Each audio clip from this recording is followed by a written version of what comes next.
گفتند من یکی از مخلصان اشدی شما می باشم. من یک رفیق دارم که اپای او در حکومت کار میکند و من التماس کرد که این سوال را به شما عرضه کنم. این زن صاحب 3 فرزند می باشد، 1 پسر و 2 دختر. این زن از ایام مکتبی نمازهایش را تا به حاضر می خواند. این زن بسیار زن خدا ترس و خداجو می باشد، زنی بسیار زیبا می باشد.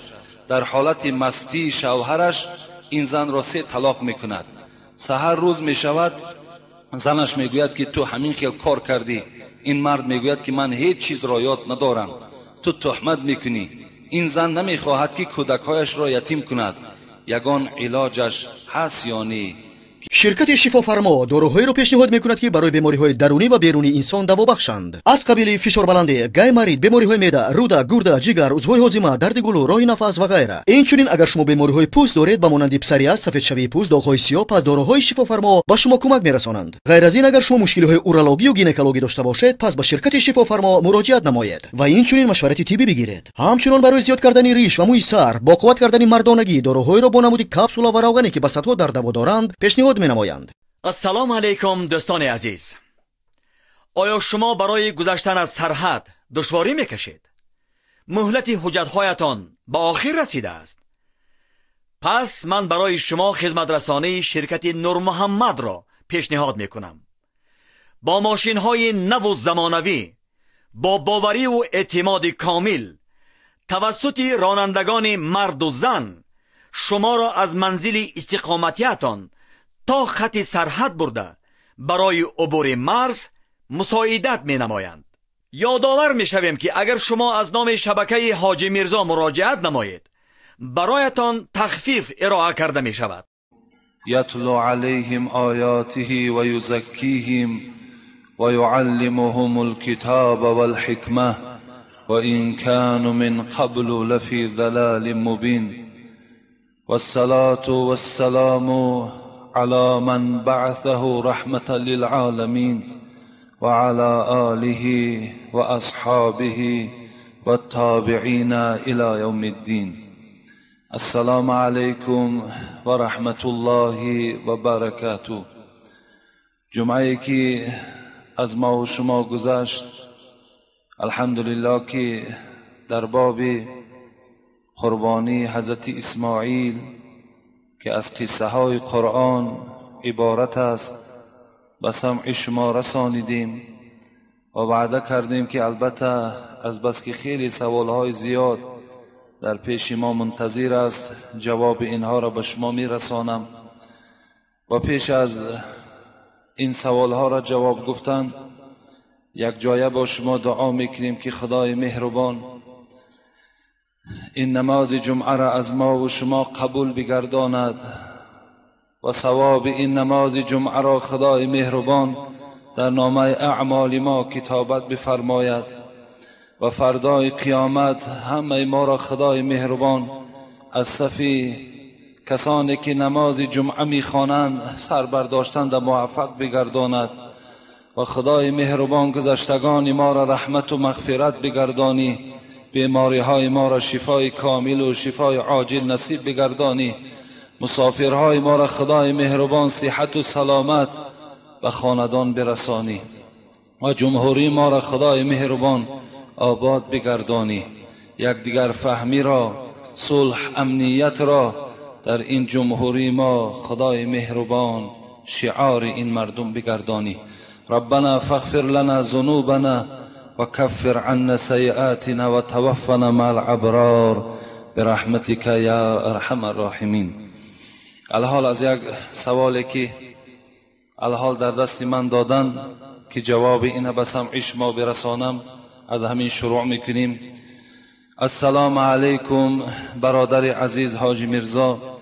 4 ماه پیش در قشلاقی خواجه علی شاه ناحیه مومن آباد یک خواهر اسلامی ما در سین 17 سالگی از کسل سخت کوتاه مدت از دنیا گذشت. وی دختری با حجاب، قرآن خوان و نماز خوان بود.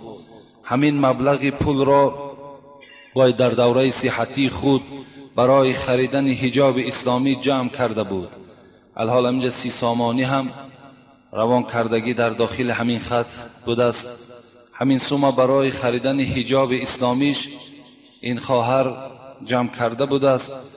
بعد وفات او پدر و مادری که مخلص امر معروف شما می باشند و خلاصه آمدند که این پول را شما در آبادانی مسجدتان استفاده کنید و برای آنها و فرزندانشان دعای خیر کنید.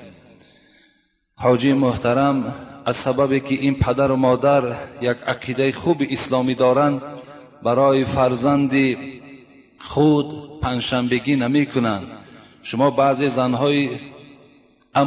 زنهای دهه خواب می بینند که گویا دختری آنها در قبر گرسنه باشد. بگوید آیا از نکردن پنجشنبگی مرده در قبر گرسنه میماند یا نه؟ التماس در همین جمعه جواب دهید، زیرا آنها منتظر جواب و دعای شما می باشند. با احترام زیاد، مخلصان شما از دهه خوجه علی شاه ناحیه مومن آباد. اولا دعا کنیم که خدای مهربان این خواهر اسلامی را روحش شاد و قبرش خدای مهربان پر نور بگرداند و جمیع فتنه های قبر، جمیع وسواس ها را از داخل قبر این خواهر دور بگرداند و قبرش را بر روضه از روضه های جنتش خداوند مبدل بگرداند. آمین یا رب العالمین. البته در قبر آن زنهایی که خواب میبینند که گویا که این زن گرسنه باشند، من با طریق اولا باور کنین در نزد همه شما میگویم که همون زنهایی که خواب میبینند اونها همه دروغگو هستند. هیچ کدام اونها خواب نمیبینند. این دخترهای بی حیایی که برده میخوابانندشون در قبر، چرا اونها را خواب نمیبینند که در دوزخند؟ دختری با حجابی که از دنیا گذشته است فقط با نکردن پنجشنبگی نخواه که وی گرسنه باشد. این تهمت ها و این شکم پروری ها را بس کردن لازم. پنجشنبگی در یگان ورق کتابی که از جانب پروردگار آمده باشد، چه قرآن، چه احادیث های پیغمبر، چه کتاب های مذهبی که ما داریم، در هیچ کدام او یاد کردگی نیست. من برای چی این قدر پنجشنبگی ها را و دیگر خیر احسان های زیادتی که به گوش شما رسانیدم، من به خاطر چی رسانیدم؟ اگر چنده که قوت یک نفر از من نمی رسد که مثال پیشگیری این معرکه ها را کنم، اگرچه مرا بعضی ملاها من حتی ملامت میکنن که تو به این کارها نرس، لیکن مقصد من این است که شما فهمین برادرای عزیز و برادران مهربان، این میکروفون دائم در دست من نیست. یک روز نه یک روز این میکروفون از دست ما هم میگیرن، زیرا خیلی حسودا و خیلی بخیلها و خیلی آدمای کوتاه نظر زیاد است. لیکن من به سمع شما میرسانم که پنجشنبگی گفتگی در کتاب ها وجود ندارد. اسلام ملامت نکنین که تا که در فکر شما نگذرد که همین معرکه ها را اسلام در گردن شما بار کرده باشد. این معرکه ها در گردن ما و شما اسلام بار نکرده است، مگر اینها را ان همین گونه زنهایی که خوابهای دروغ میبینند ان همینها بار کردگی هستند. اسلام ما و شما چی در قرآن چی در احادیث های پیغمبری خدا آمدگی است. یرید الله بكم اليسر ولا یرید بكم العسر. خدایی که شما را آفرید، خدایی که به شما حیات داد، خدایی که به شما تمام نعمت دادگی هست، فقط از شما آسانی میخواهد. ولا یرید بكم العسر. پروردگار میگوید با این قدر بزرگیم، با این قدر عظمتم، من از شما مشکلات طلب ندارم. لا یکلف الله نفسا الا وسعها. هیچ بنده پروردگار میگوید از قوتش زیاد دیده تکلیف نمیکنم. انما بعثتم میسرین ولم تبعثوا معسرین. حدیث پیغمبر است، من در بین شما بهر چی آمدم؟ تا که در بین شما آسانی را جاری کنم. من از مشکلات آوردن بالای شما به این مقصد نآمدم. یعنی اسلام همه وقت آسانی را از ما و شما میخواهد. دارد ندارد باید که ما و شما با سرداری همان ملاهای محله مان و کسی نباشد در گردن اون کس بار میکنیم و رفته 5 کس و 10 کس نانی همراه خوردن میگیریم. وای دارد ندارد برای ما فرقی ندارد. الحال در همین محله ما یک جنازه میارن، انشاءالله بعد جمعه جنازش میکنیم. بابای فیض‌الله را خدا رحمتش کند، همین جا 1 سال ناگذاشته جنازش کردیم. الکی زنش از دنیا گذشتند. در 1 سال اولی پنجشنبهگیش بود ناشیده باز اینش آمد. چیکار کنن این بیچاره ها؟ قرض کنن همین شکم ما و شما را سیر کنن؟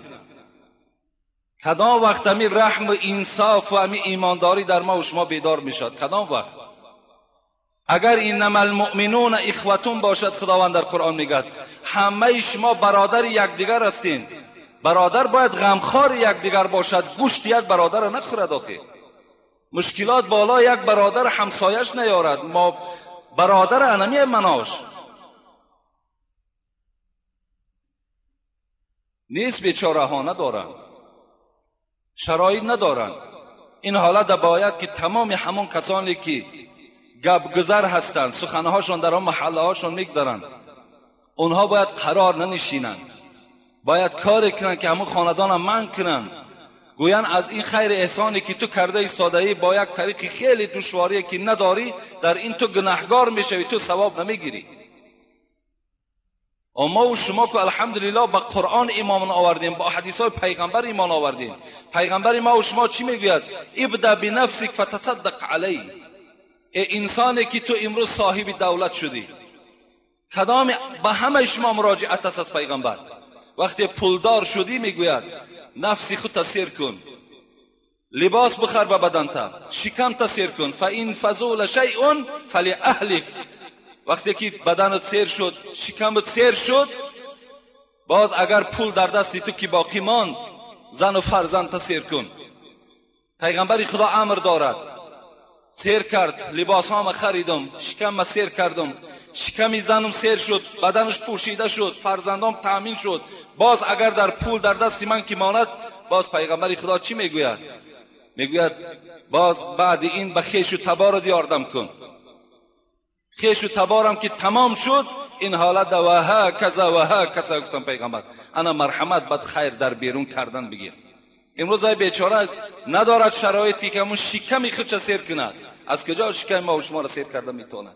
هر کدامت همین خلاصه از دسترخوان خانت ببرار. این گونه امرها در اسلام آمدگی نیست. ملامت نکنید. خوش به حال همون خواهری که اگر یک بدعت من کرده باشه، خوش به حالش.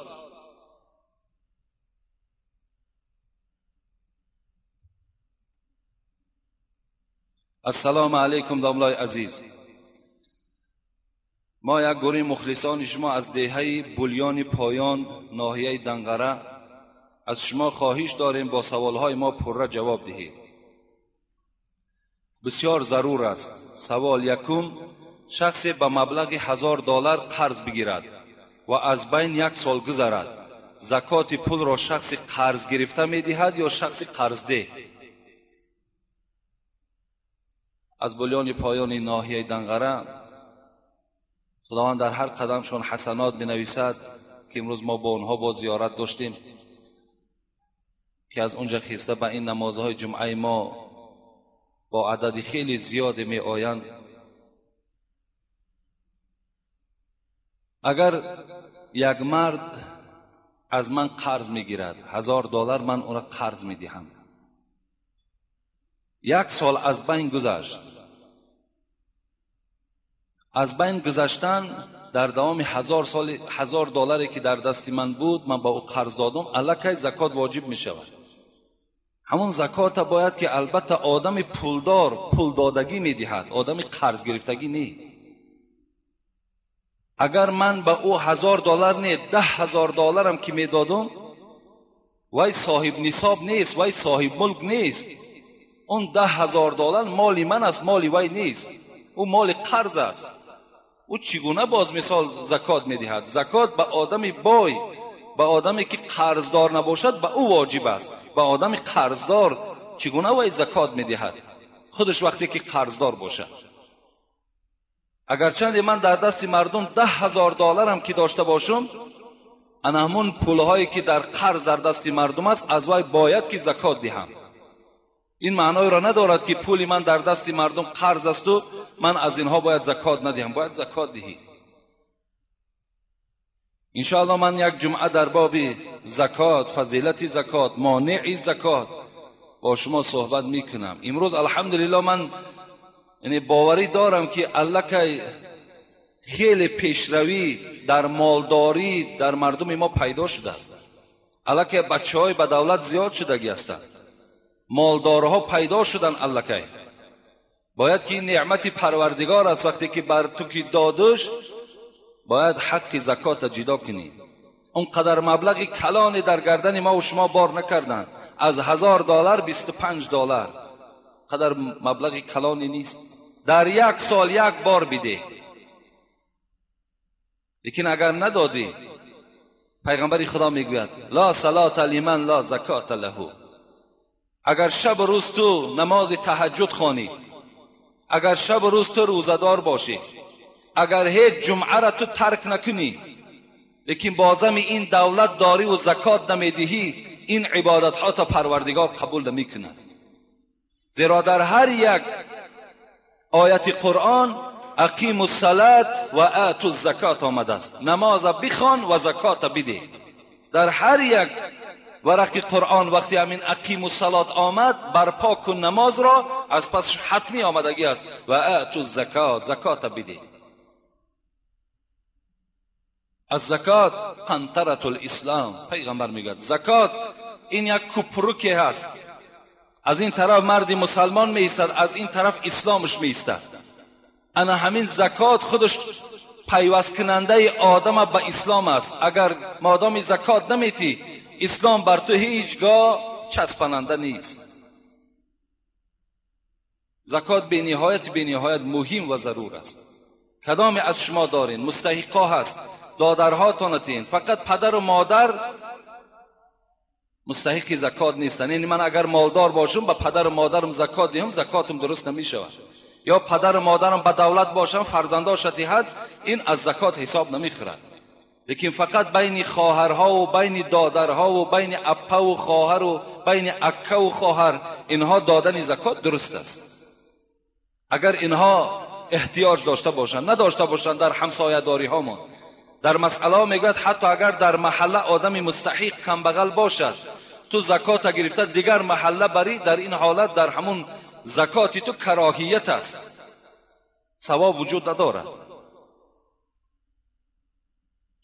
دوم، در گذرگاه مردم که از آنها زنها و مردان گذر میکنند نشستن چی حکم دارد؟ در آخر در حق ما مخلصان دعا کنید.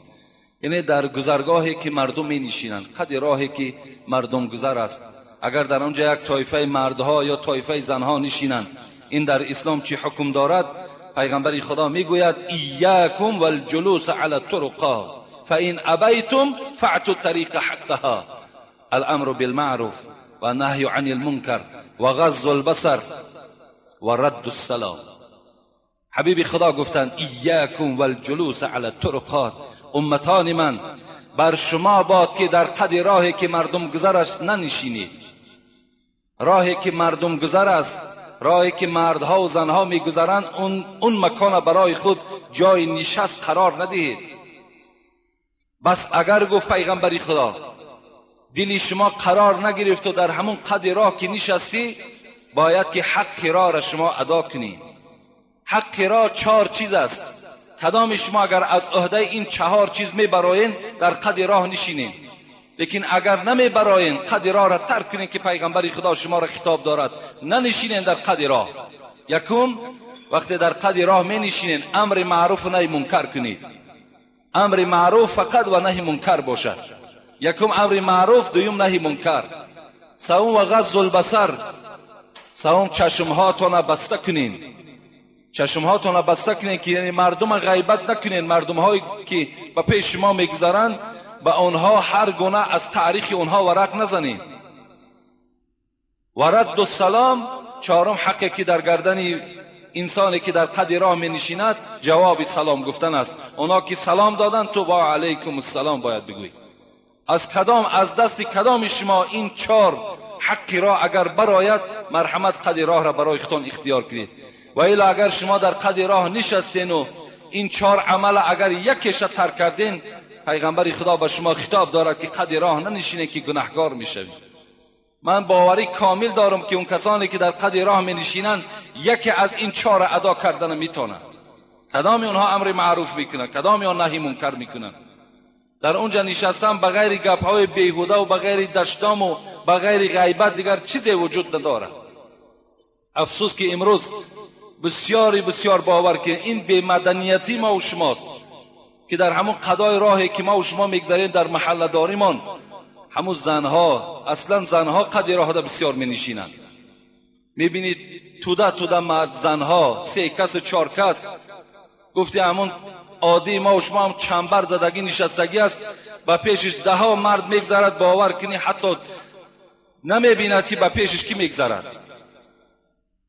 ذره حیا و شرم در وجودش نیست که یک مرد که گذشت از جاش خیزد، یا همون شوهری که دارد اونقدر دلاوری نمیشود که همون قد راه در کجا میشینی و در خانه در فرزند تربیه کن، آخه یک کاری خانه را انجام بده، قد راه کجا جای نشستی تو است آخر.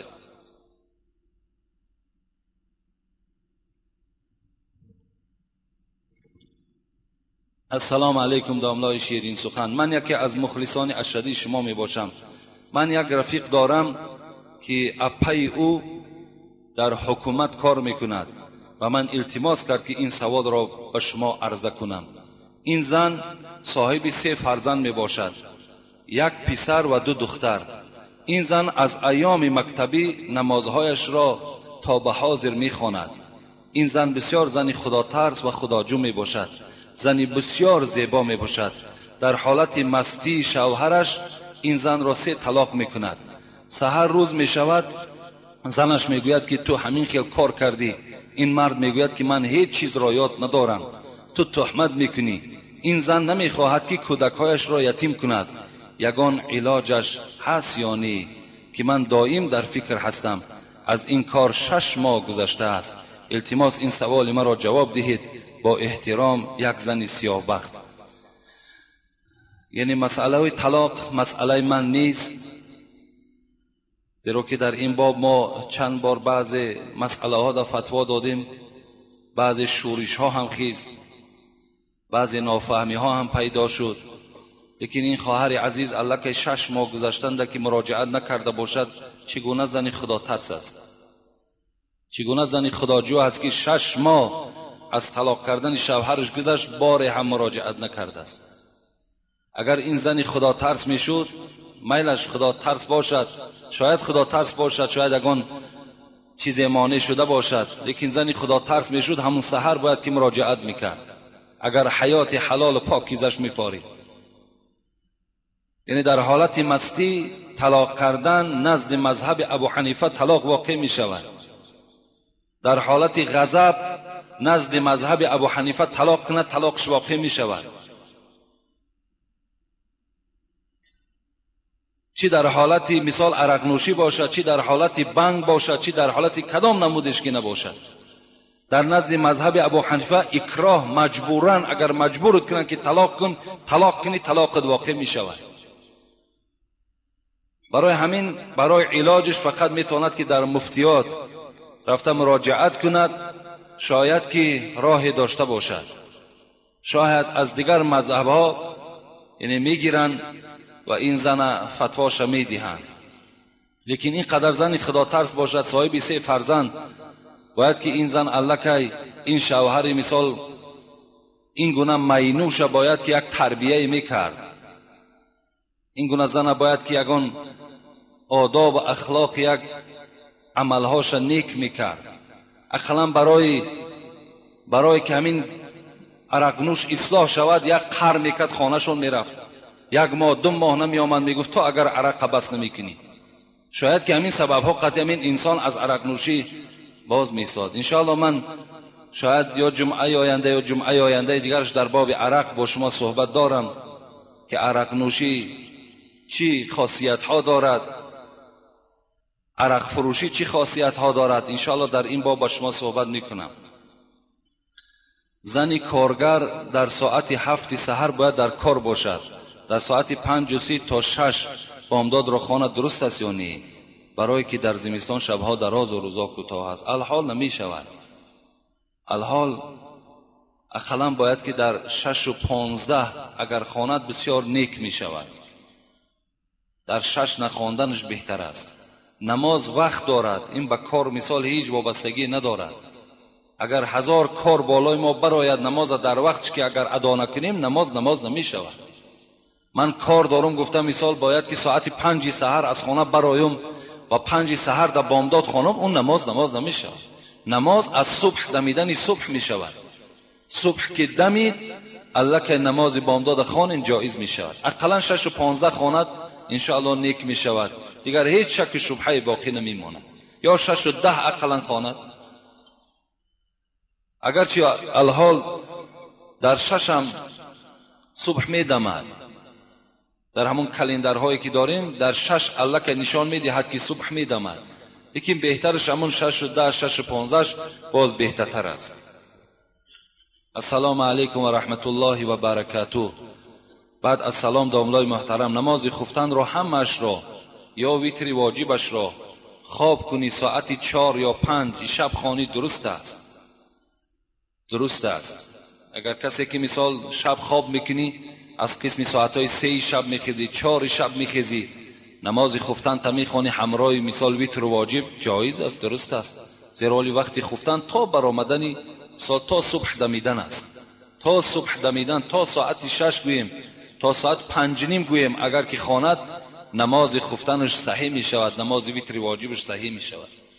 و اگر شما خفتن هم که خوانین، 4 رکعت فرض خفتن خوانین، 2 رکعت سنت هم خوانین، خواب کنین، ویتر واجبش ساعت 4 5 هم که خوانین می شود. این ویتر واجب از نماز خفتن حساب نمی شود.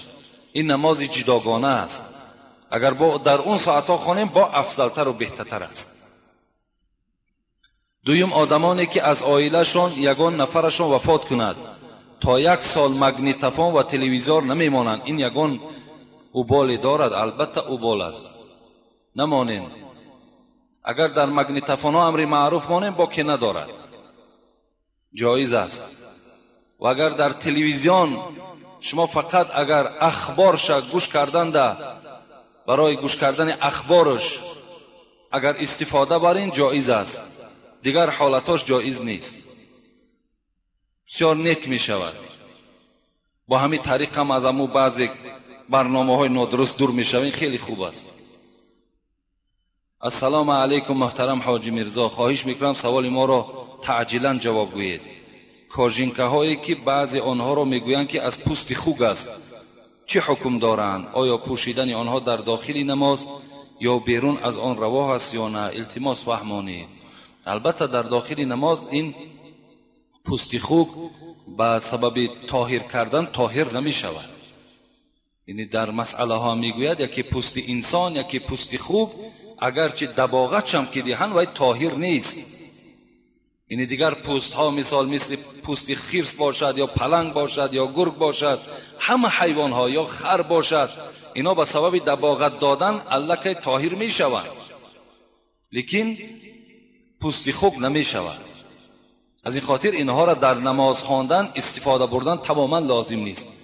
به نهایت خوب می شود بیرون نماز هم نپوشینش. این خوک یک حرام کرده پروردگار است. اگر شما تقوا داشته باشین بیرون نماز هم نپوشینش، لیکن در داخل نماز تماما نپوشین که با اون لباس نماز خواندن شما درست نمی شود. السلام علیکم اکای حاجی میرزا. حاجی را با حرف آ نمی نویسند، آجی نمی شود، حقیقتی می شود حاجی. این جوانای ما همین قدر قریب به سواد ماندن که حتی که آجی را از حاجی فرق نمی کنند.